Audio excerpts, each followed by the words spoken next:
PID inaweza kukosesha mtoto? Jibu ni ndio. PID inaweza ikakukosesha mtoto, ikakunyima amani na ikakufanya uonekane mgumba. Kwa nini? Kwa sababu PID, tunavyosema PID, tumesema kabisa kwamba PID ni uharibifu.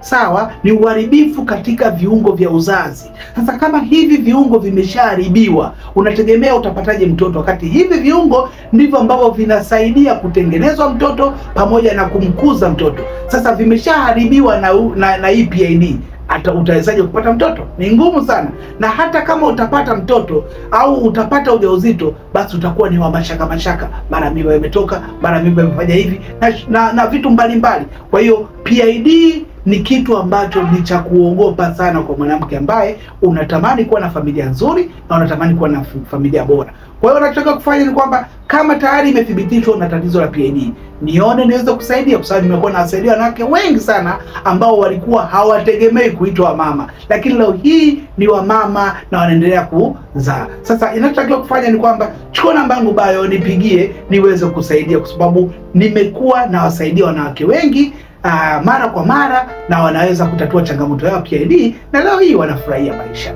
Chukua namba yangu bio niweze kusaidia.